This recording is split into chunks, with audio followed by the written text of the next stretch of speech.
परमेश्वर का धन्यवाद और उसकी महिमा करते हैं आज के इस दिन के लिए जो उसने हमें दिया है। आज के मनन के लिए हम देखना चाहेंगे स्वोपदेशक की पुस्तक उसका 7 बाब और उसके 10 पद से 14 पद तक। यहाँ पर इस रीति से लिखा है, मत कहना क्या कारण है कि बीते दिन इन दिनों से अधिक अच्छे थे, क्योंकि तू जो इसके विषय पूछता है वह बुद्धिमत्तापूर्ण नहीं। बुद्धिमानी उत्तराधिकार के साथ अच्छी होती है और जीवित रहने वालों के लिए ये लाभदायक है, क्योंकि रुपए पैसे के समान ही बुद्धि भी संरक्षण प्रदान करती है, परंतु ज्ञान का लाभ यह है कि वह अपने रखने वालों के जीवन की रक्षा करता है। परमेश्वर के कार्य पर विचार कर, क्योंकि जिस वस्तु को उसने टेढ़ा किया है उसे कौन सीधा कर सकता है। अपनी समृद्धि के दिनों में आनंदित रहे, परंतु अपनी विपत्ति के दिनों में विचार कर, परमेश्वर ने ही जैसे एक को बनाया वैसे ही दूसरे को भी बनाया है, जिससे कि मनुष्य अपने बाद होने वाली किसी बात को न समझ सके। अजीजों, आज हम परमेश्वर के इस वचन के द्वारा एक महत्वपूर्ण बात को रखना चाहते हैं, और वो बहुत ही महत्वपूर्ण इसलिए है क्योंकि हर मनुष्य के जीवन के अंदर ये सब क्रियाएं होती हैं, और इस तरीके से मनुष्य अपने जीवन में बहुत सारी वो गलतियां करता है जिन गलतियों को उसको नहीं करना चाहिए। हम अक्सर ना लोगों से सुनते हैं कि ये पहले दिन बहुत अच्छे थे, हम पहले बहुत अच्छे से रहते थे, आजकल है ना हमारे हालात कुछ ठीक नहीं है। पहले कितना अच्छा था, आज इतना अच्छा नहीं है। आपको बता दें कि ये सब जब आप इस्तेमाल करते हैं तो आप नकारात्मक सोच के साथ अपने जीवन को व्यतीत करते हैं, मानो कि परमेश्वर के द्वारा किए गए कार्यों का जो उसने आपके जीवन में किए हैं उसका तिरस्कार करते हैं, क्योंकि आपके लिए सबसे ज़्यादा ज़रूरी है कि परमेश्वर को आप धन्यवाद दें, और जब तक आप धन्यवाद नहीं देंगे तब तक आपके जीवन में कुछ हो नहीं सकता। और अगर आप इसी बात में सोचते रहें कि पहले दिन ज़्यादा अच्छे थे, पहले मैं बहुत अच्छे से रहता था या रहती थी, और आजकल बहुत मुश्किल के दौर से गुजर रहे हैं, तो आप एक बात समझ लें कि परमेश्वर के वचन के अनुसार आपका और मेरा जीवन नहीं है। हम बहुत बड़ी गलती कर रहे हैं, क्योंकि बाइबल बताती है, जैसा हम पिछले दिनों भी है ना लगातार है ना बातचीत करते रहे हैं, और परमेश्वर के वचन के अनुसार हम उस पर सुन चुके हैं, पढ़ चुके हैं कि सारी बातें मिलकर के भलाई को उत्पन्न करती हैं, अर्थात उन्हीं के लिए जो उसकी इच्छा के अनुसार बुलाए गए हैं। जो लोग परमेश्वर से प्रेम करते हैं केवल उन्हीं के लिए। इसलिए परमेश्वर का वचन है ना हमें बार बार एक ही बात सिखाता है, सदा आनंदित रहो, निरंतर प्रार्थना में लगे रहो और हर बात में धन्यवाद दो, क्योंकि तुम्हारे लिए मसीह यीशु में परमेश्वर की यही इच्छा है। परमेश्वर की इच्छा क्या है उसको तो हम भूल जाते हैं, और अपनी इच्छाओं को और अपनी अभिलाषाओं को परमेश्वर के ऊपर लादने का प्रयत्न करते हैं। और जब प्रयत्न करते हैं तो हम अक्सर है ना अपने पुराने समय को याद करते हैं, जो हमारे अच्छा समय होता है, और उस समय को याद कर कर के हम अपने जीवन को दुखदाई बना लेते हैं। जो प्रेजेंट होता है, जो वर्तमान समय होता है, उस समय को हम दुखदाई बना देते हैं। लेकिन बाइबल को हम अगर सही ढंग में पढ़ें तो हमें बहुत कुछ सीखने के लिए मिलेगा। जैसे रुपए पैसे से हम है ना अपने जीवन के अंदर संरक्षण प्राप्त कर लेते हैं, जब हमारे पास धन संपत्ति होती है तो हम उससे सुरक्षित महसूस करते हैं, ठीक उसी तरीके से बुद्धि से भी संरक्षण प्राप्त पाया जा सकता है। अगर आप बुद्धि से इस्तेमाल अपने जीवन को करेंगे तो आपके पास धन हो या ना हो, आपके पास ताकत हो या ना हो, आप अपने जीवन को आनंदपूर्ण बना सकते हैं। क्योंकि यहाँ पर बुद्धि का जिक्र जो दिया है वो बहुत ही महत्वपूर्ण बात इसमें लिखी है। और वो क्या कहते हैं, दुनिया का सबसे बुद्धिमान व्यक्ति, सबसे ज्ञानवान व्यक्ति इस बात को बोल रहा है, कोई मनुष्य नहीं बोल रहा है, आम मनुष्य नहीं है, ये परमेश्वर के द्वारा बुद्धि और ज्ञान को प्राप्त किए हुए है। और वो कहते हैं कि जैसे रुपये और पैसे से आप संरक्षण प्राप्त करते हैं, ठीक उसी तरीके से आप बुद्धि से भी संरक्षण को प्राप्त कर सकते हैं। आप बुद्धिमानी के साथ अपने जीवन को अगर चलाएंगे तो आप बुरे दिनों में भी अपने लिए एक अच्छा समय लेकर के आ सकते हैं, क्योंकि आपके लिए अच्छा समय लाना या नहीं लाना, होना या नहीं होना, ये केवल और केवल आपके ऊपर निर्भर करता है। आपका समय बुरा है, आप बोल सकते हैं, पुराना समय अच्छा था, आप ऐसा बोल सकते हैं, क्योंकि इससे कोई फ़र्क नहीं पड़ता है। परमेश्वर की क्रिया को समझने के लिए तो आपको एक बात को समझना अवश्य होगा कि परमेश्वर ने आपको इसलिए रखा है कि आप धन्यवादी बने रहें, चाहे किसी भी परिस्थिति में हों। और जब आप धन्यवादी बने रहते हैं तब परमेश्वर आपके लिए क्रिया करता है। आप दुखित हो सकते हैं, पीड़ित हो सकते हैं, चिंतित हो सकते हैं, क्लेशित हो सकते हैं, बीमार हो सकते हैं, धन की कमी हो सकती है, व्यापार में खामी हो सकती है, नौकरी में परेशानी हो सकती है, तमाम उलझनें हो सकती हैं। यानी कौन सी ऐसी परेशानी है जो आपके समक्ष नहीं हो, वो सब कुछ हो सकता है। लेकिन इस बात को कभी ना भूलें कि परमेश्वर आपको सबसे निकाल सकता है। परमेश्वर आपके लिए सब समाधान दे सकता है, और वो केवल और केवल परमेश्वर आपको वो अपनी बुद्धि के द्वारा देगा जो आपको प्रदान करेगा। अब सांसारिक बुद्धि के साथ नहीं, सांसारिक बुद्धि जो का जब लोग इस्तेमाल करते हैं तब वो और उलझते चले जाते हैं। एक मुश्किल से निकलते नहीं है, दूसरी मुश्किल में फंस जाते हैं। एक समस्या ख़त्म नहीं होती है, दूसरी समस्या आ जाती है। क्यों? क्योंकि उन्होंने परमेश्वर पर भरोसा नहीं रखा है। और जो लोग परमेश्वर पर भरोसा रख करके चलते हैं, आप कितनी गवाहियों को सुनते होंगे, मैंने परमेश्वर पर भरोसा रखा, हर बात के लिए धन्यवाद दिया, और परमेश्वर ने धीरे धीरे करके मेरे जीवन को परिवर्तित किया और मेरे जीवन के अंदर आनंद को पहुँचाने में उसने मदद और सहायता की। परमेश्वर के कार्यों पर विचार करें, बहुत ज़रूरी है कि विचार करें।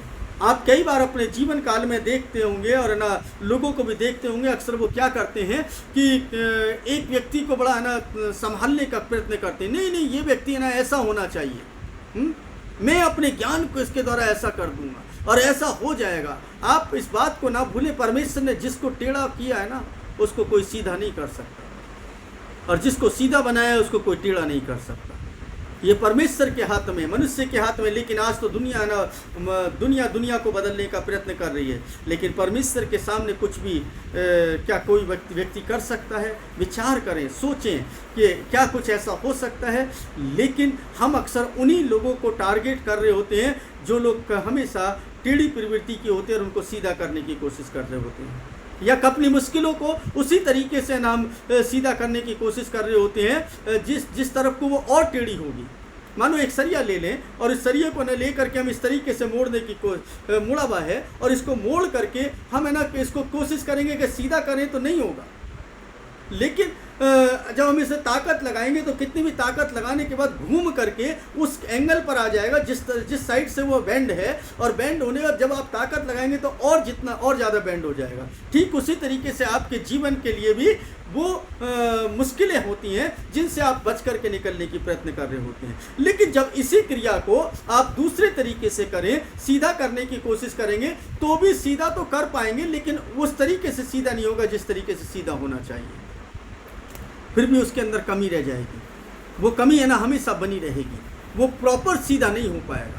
इसी तरीके से मनुष्य का जीवन जो है जो जीता है, उसके लिए ये जरूरी है कि ये जान लेना कि परमेश्वर ने इस विषय में क्या कहा है। और बाइबल बताती है, अगर आप आत्मा के ना चलाए चलते हैं, आप और मैं हमेशा बोलते हैं पवित्र आत्मा मुझ में है, पवित्र आत्मा का साया मेरे ऊपर है, पवित्र आत्मा की अगुवाई मेरे ऊपर है, तो आपको एक बात कभी नहीं भूलनी चाहिए। अगर पवित्र आत्मा के चलाए चलते हैं, पवित्र आत्मा के अनुसार अपने जीवन को व्यतीत करते हैं, पवित्र आत्मा का अभिषेक आपके अंदर है, तो पवित्र आत्मा आपके जीवन के अंदर एक अद्भुत काम करेगी कि वो आने वाले समय को आपको अवश्य बता देगी।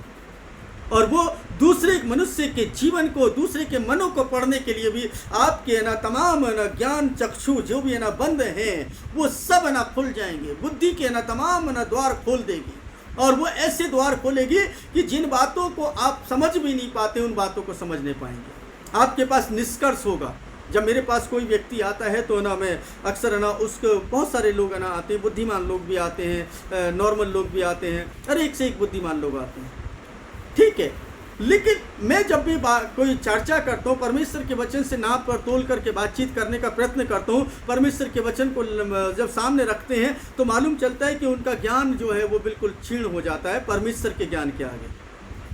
परमेश्वर का ज्ञान के आगे बिल्कुल क्षीण हो जाता है, कुछ नहीं नजर आता, और वो दुनियावी तौर पर बहुत ज्ञानवान हो सकते हैं, लेकिन उनसे ज़्यादा मतलब क्या कह सकते हैं उसको, अज्ञानी मनुष्य कोई नहीं हो सकता, क्योंकि जिसको परमेश्वर का ज्ञान नहीं है वो कुछ भी नहीं है।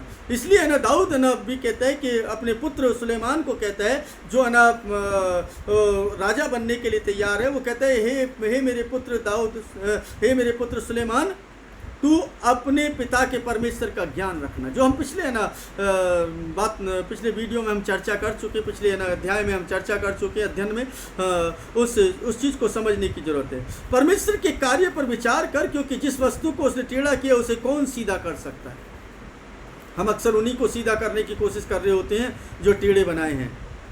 आपके जीवन में, मेरे जीवन में बहुत सारे लोग ऐसे लोग होते हैं जो है ना टेढ़े हैं और वो कभी नहीं सुधर सकते। आप कितनी लाख कोशिश कर लो, सुधरेंगे ही नहीं। तो इसलिए ना उनको उसी तरीके से छोड़ देना चाहिए। अपनी समृद्धि के दिनों में, हालेलुया, ये मुझे हंसी भी आती है इस बात पर कि अपने समृद्धि के दिनों में आनंदित रहे। हमें कब रहना चाहिए आनंदित? समृद्धि के दिनों में।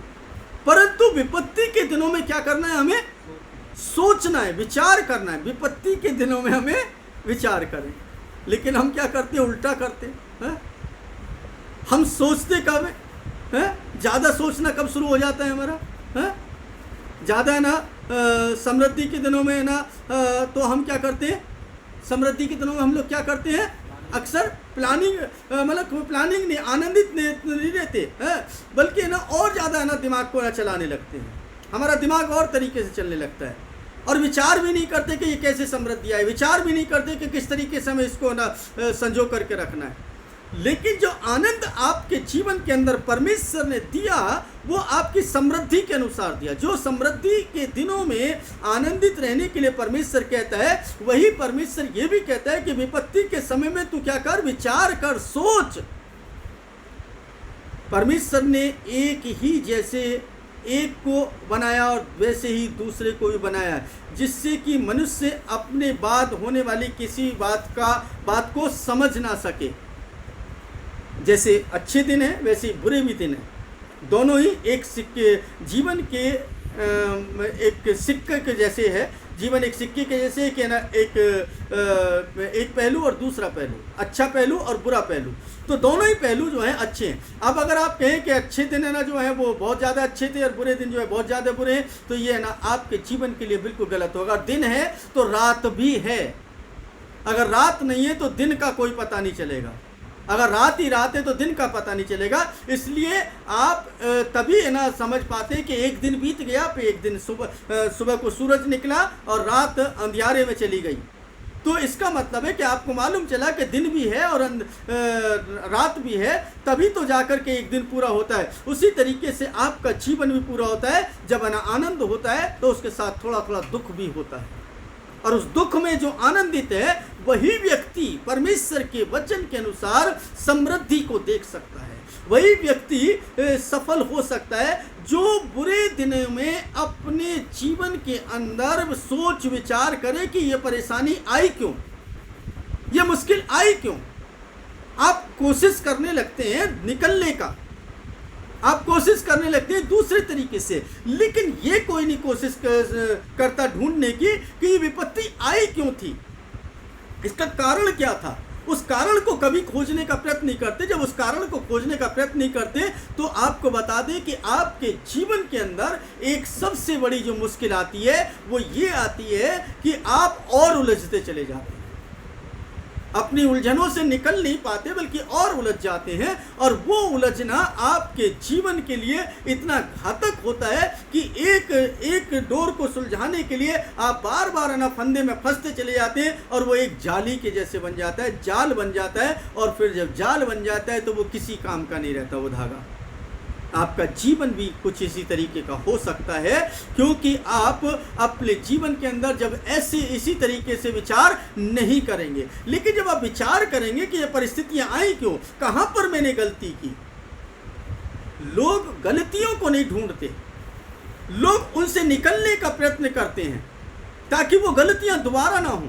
परमेश्वर का वचन स्पष्ट रूप से हमें समझाता और सिखाता है कि हमें क्या करना चाहिए और क्या नहीं करना चाहिए। लेकिन उसके बगैर भी, उसके बावजूद भी हम अपने जीवन को दूसरे तरीके से चलाने का प्रयत्न कर रहे होते हैं। हम अपने आप को ना बहुत ज़्यादा समझदार और बुद्धिमान समझ रहे होते हैं, जबकि वास्तविकता तो ये है कि अगर हम बुद्धिमान हैं, हम समझदार हैं, तो हमारे सामने वो मुश्किल आनी ही नहीं चाहिए। अगर आ रही है तो इसका मतलब कहीं ना कोई ना कोई गलती तो हमसे अवश्य हो रही है, और वो गलती जब हमसे हो रही है तो उस गलती को दूर करने का प्रयत्न, विचार करें, सोचें कि गलती कहाँ कर रहे हैं हम लोग। देखिए, सब चीज़ की आप ना सलाह लेने के लिए जाते हैं, पैसे खर्च करते हैं, बच्चों को पढ़ाते हैं, ज्ञान लेने के लिए भेजते हैं, डिग्री लेने के लिए भेजते हैं, सब कुछ सब चीज़ों के ना लेते हैं। लेकिन क्या कभी जीवन को किस तरीके से आपको संतुलन में चलाना है, इसके लिए कोई है ना आपने कभी ट्रेनिंग ली? इसके लिए कभी आपने ना विचार किया? हो सकता है कि ना आप ना दुनिया की तमाम नॉलेज हासिल कर लें, लेकिन मैं दावे के साथ कह सकता हूं कि इस दुनिया के अंदर बिरले लोग हैं, चंद लोग हैं जो जीवन की काउंसलिंग कर लेते हैं कि हम अपने जीवन को कैसे चलाएं। और जितने भी सफल लोग हैं वो लोग वास्तव में अपने जीवन में उन लोगों की सलाह लेते हैं जिन लोगों को जीवन को चलाने का अनुभव होता है। एक विशेष पर्टिकुलर सब्जेक्ट की बात नहीं कर रहे, और जीवन को चलाने के लिए आपको उस व्यक्ति से अवश्य है ना ज्ञान लेना चाहिए, उस अध्ययन लेना चाहिए जो व्यक्ति हर तरीके की समझ रखता हो, हर तरीके से हर व्यक्ति हर विषय में वो आपको समझा सके, परमेश्वर के वचन के अनुसार भी और दुनियावी तरीके से। और ज़रूरी नहीं है कि वो व्यक्ति कोई धनवान हो सकता है, वो व्यक्ति एक फ़कीर हो सकता है। मैं समझता हूँ कि इस दुनिया के अंदर जितने भी है ना अमीर हुए हैं वो ज़्यादातर फ़कीर लोगों की है ना सलाह पर हुए हैं। जितने भी अमीर ही है ना के तक पहुँचे हैं वो है ना सलाह ली उन्होंने। उस बात को, मेहनत को तो अवश्य बताते हैं लोग, लेकिन क्या कभी उस बात को है ना बताया उन्होंने, उस सीक्रेट को बताया कि मैं किससे है ना अपने जीवन को जीने के लिए सलाह ली। और फिर वहाँ पर आप बता दें, परमेश्वर ने भी उन लोगों के जीवन के अंदर कुछ ना वो ठहराया हुआ होता है। हम एक तरफ कहते हैं परमेश्वर सब कुछ करेगा, और दूसरी तरफ कहते हैं परमेश्वर ने हमारे लिए ये अच्छा ठहराया था, और ये परमेश्वर के द्वारा है। हम मानते भी या नहीं भी मानते हैं, दोनों ही बातें हैं। इसका मतलब हम कन्फ्यूजन में अपने जीवन को जी रहे हैं, हमारा जीवन कन्फ्यूजन में है। और अगर जब तक कन्फ्यूजन में है तब तक ना तो परमेश्वर को धन्यवाद दे सकते हैं, ना आप है ना ये कहना भूल सकते हैं कि पिछले दिन अच्छे थे और ये दिन बुरे हैं। आप कभी विचार नहीं कर सकते, क्योंकि आप अपने जीवन के अंदर उलझे हुए व्यक्ति हैं। और जो अपने जीवन से उलझा है वो व्यक्ति अपने जीवन को सफल कैसे बना सकता है? जीवन सफलता का मतलब है आपके जीवन के अंदर आनंद हो, संतुष्टि हो। अगर संतुष्टि आपके जीवन के अंदर आ गई तो समझ लीजिए आप दुनिया के सबसे धनी व्यक्ति हैं, और धन आपके पीछे आने लगेगा। और जब उतावलापन होगा किसी जीवन के अंदर तो आप समझ लें कि आप ना बढ़ती नहीं बल्कि घटती ही होगी। क्यों? क्योंकि ये परमेश्वर का नियम नहीं है। परमेश्वर का नियम कुछ और कहता है और संसार का नियम कुछ और कहता है। सांसारिक नियम के अनुसार चलेंगे, आप ना देखिए एक से एक बड़ा व्यापारी पड़े हैं इस संसार के अंदर, एक से एक बड़े है ना बिजनेसमैन पड़े, एक से एक बड़े है ना पैसे वाले पड़े हैं। हर व्यक्ति है ना अपने अपने तरीके से कार्य कर रहा है, लेकिन परमेश्वर ने उनको वो जगह दी है। कोई भी अधिकार परमेश्वर की इच्छा के बगैर नहीं मिलता है। किसी का भी जीवन परमेश्वर की इच्छा के बगैर ना धनवान या गरीबी में नहीं जी सकता, क्योंकि उसने उसको वो ही समय दिया है। अब उस समय के विषय में उसके पास में एक समय होता है कि वो परमेश्वर को जान ले और परमेश्वर को जान करके उस क्रिया को करने लगे कि जिस क्रिया को उसको करना चाहिए, और उसके बाद देखे कि उसके जीवन के अंदर एक नया बदलाव आएगा और एक नई जीवन की सी चाल होगी। लेकिन जो विपत्ति का समय होता है उसमें वो विचार नहीं करता कि मैं कहाँ गलती कर रहा हूँ, अपनी धुन में करता चला जाता है। और वो उसकी जिद हो सकती है, या उसका आत्मिक अंधापन हो सकता है, या वो सांसारिक ज्ञान के कारण वो मूर्खता हो सकती है। क्योंकि परमेश्वर आपको एक एक विषय में आपको इस बाइबल के अंदर समझा सकता है। अगर आपको ज्ञानवान होना है ना, तो दुनिया की तमाम किताबों को ना एक तरफ रख करके केवल 2 किताबें आप बाइबल से पढ़ लें, आपको जीवन जीना आ जाएगा। नीति वचन और सबोपदेशक, जीवन का सार लिखा है इसके अंदर। कौन सी क्रिया करनी चाहिए, कब करनी चाहिए, कितना करना चाहिए, कितना नहीं करना चाहिए, परमेश्वर को कितना महिमा देना है, दुनिया को कितना महिमा देना है, आपको आपके काम को कैसे करना है, कौन सी गलती कर दी है तो क्या गलती उसको आगे से ना करें, वो कैसे है ना आपको समझना है। किस तरीके से जीवन को आगे बढ़ाया जा सकता है, किस तरीके से जीवन हमारा नीचे जा सकता है, किस तरीके से हम जीवन के अंदर मुश्किलों को लेकर के आ सकते हैं, ये सब कुछ आपको इन 2 किताबों के अंदर मिल जाएगा। ये जीवन जीने का एक रास्ता बना दे, रोड मैप तैयार कर देंगे आपके लिए, ताकि आपका जीवन अच्छे से जिया जा सके। अजी जो जब मैं बहुत सारे लोगों को देखता हूँ, सुनता हूँ, वो है ना अक्सर ना विश्वास की बात करते हैं, लेकिन कर्म की बात कम करते हैं। जबकि बिना कर्म के तो विश्वास मरा हुआ है। आप बिल्कुल है ना अंधेपन में जी रहे हैं। अगर आप है ना खाली विश्वास करें परमेश्वर सब कुछ करेगा, परमेश्वर सब कुछ करेगा, सब कुछ करेगा, तो आपसे ज़्यादा दयनीय व्यक्ति कोई नहीं हो सकता। क्योंकि आप में एक चीज़ की कमी है, अंधविश्वास की। आप अंधा विश्वास कर रहे हैं, क्योंकि कर्म कर ही नहीं। परमेश्वर कहता है कि कर्म भी करें। इब्राहिम को परमेश्वर ने दर्शन दिया और उसने कहा कि तू राष्ट्रों का पिता होगा। उसने विश्वास तो कर लिया, लेकिन उसके साथ साथ उसने कर्म किया, और परमेश्वर उसको जहां जहां पर लेकर के जा रहा था वहां वहां पर वो गया। वो लोगों का कहना नहीं मान रहा था, लोगों की इच्छा के अनुसार नहीं चल रहा था। लोग उसके एक से एक ना ज्ञानी लोग उसको मिले थे, एक से एक ना ज्ञानवान लोग थे, लेकिन परमेश्वर का ज्ञान उसके पास था और वो उसके अनुसार चलता गया। और जीवन में तमाम मुश्किलों के बाद आप देखें कि वो नहीं पहुंचा उस देश के अंदर, लेकिन उसकी संतानें उस देश के अंदर पहुंची। जो क्रिया आप कर रहे हैं या जो करेंगे वो आज के लिए नहीं है, आने वाली पीढ़ियों के लिए करेंगे। और आपकी पीढ़ियां सुरक्षित रह सकें, इसके लिए काम कर लें। और आपकी पीढ़ियां सुरक्षित ना धन संपत्ति से नहीं रह सकती, क्योंकि धन आज है कल नहीं रहेगा। अभी भूकंप आ जाए, मालूम चला सब कुछ तहस नहस हो जाए। अभी मान लीजिए कोई विपदा आ जाए, वो सब कुछ तहस नहस हो जाएगा। हो सकता है कि शायद ना जो हमारा जितना भी धन है वो सब का सब नष्ट हो जाए। हम जा रहे हैं कहीं पर, बाढ़ आ जाए, बाढ़ में फंस गए, हमारी ना एक बहुत सारा धन था हमारे पास में, वो धन ना बह गया, सब खत्म हो गया। हमारे पास गाड़ी थी वो भी है ना बह गई, हमारे पास एक अच्छा मकान है वो भी बाढ़ में बह गया, कुछ नहीं बचा। अगर परमेश्वर आपके साथ बचा तो आपको बता दे कि आपके लिए सब कुछ मुहैया करा है। उसको बनाने में आपको जिंदगी गुजर जाएगी, लेकिन नहीं बना सकते। लेकिन परमेश्वर चाहेगा तो आपको वही उतना नहीं बल्कि उससे 2 गुना आपको दे देगा, क्योंकि वो डबल देने वाला परमेश्वर है, वो दुगना करने वाला परमेश्वर है। बाइबल का एक पद जो क्या नाम है मेरे लिए बहुत ही महत्वपूर्ण साबित हुआ है, मैं ना उस पद पर है ना हमेशा मनन करता हूँ। और वो क्या है, 1 कुरिन्थियों और उसका 15 बाब और उसके 58 पद के अंदर मैं एक बात पढ़ता हूँ जो मेरे लिए सबसे ज़्यादा महत्वपूर्ण होती है, और मैं इसको कभी भी भूलता नहीं हूँ। और यहाँ पर वो परमेश्वर का वचन कहता है कि हमें किस रीति से अपने जीवन को चलाना चाहिए। सो हे मेरे प्रिय भाइयों दृढ़ और अटल रहो और प्रभु के काम में सर्वदा बढ़ते जाओ, क्योंकि ये जानते हो कि तुम्हारा परिश्रम प्रभु में व्यर्थ नहीं है। और बाइबल बताती है कि अगर हम प्रभु की इच्छा के अनुसार उसके कार्य को करते हैं, प्रभु की इच्छा के अनुसार उसको महिमा देते हैं, तो वो हमें सब चीज़ें मुहैया कराता है। कोई भी चीज़ ऐसी नहीं होगी जो आपके पास ना हो। जब तक आप अभिलाषा करते रहेंगे नहीं मिलेगी।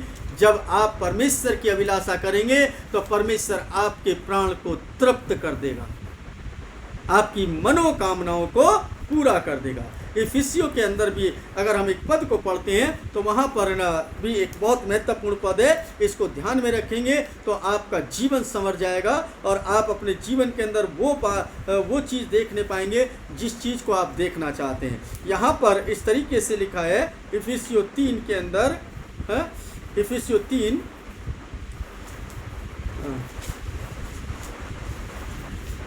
इफिसियों 3 उसके 20 पद के अंदर, अब जो ऐसा सामर्थ्य है कि हमारी विनती और समझ से कहीं अधिक काम कर सकता है, उस सामर्थ्य के अनुसार जो उसमें कार्य करता है। समझ पा रहे हैं इस पद को, इसकी गंभीरता को समझ पा रहे हैं? इस पद को अगर कोई व्यक्ति समझ गया तो समझ लो कि परमेश्वर को समझ गया, परमेश्वर के भेदों को समझ गया, परमेश्वर के मर्म को समझ गया।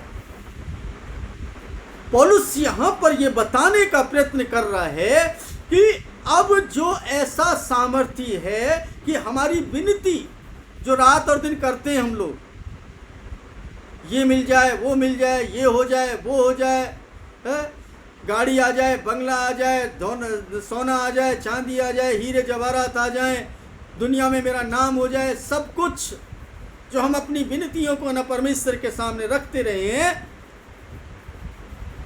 वो हमारी समझ से, जो हमारी अपनी समझ से कर रहे थे हम, परमेश्वर की समझ से नहीं, अपनी समझ से या दुनिया की समझ से कहीं अधिक काम कर सकता है, उन सबसे अधिक काम कर सकता है। अगर आप इस पद को समझ गए तो समझ लीजिए कि आपने जीवन को जीना सीख लिया। उस बात को उस तरीके से न देखें कि परमेश्वर आपके लिए सब कुछ पूरा करेगा, लेकिन उसका एक तरीका है। अगर वो तरीका ही नहीं अपनाएंगे तो आपके लिए कुछ नहीं करने वाला। उसको करवाने के लिए मजबूर भी हम ही लोग करेंगे। अगर आप नहीं कर सकते, हम तमाम गलत रास्ते पर चलते रहें, गलत कार्य करते रहें, गलत सोच और विचार करते रहें, तमाम ना परमेश्वर के विरुद्ध क्रियाएं करते रहें, और फिर हम कहें कि नहीं परमेश्वर हमें सब कुछ देगा, तो बिल्कुल नहीं देगा।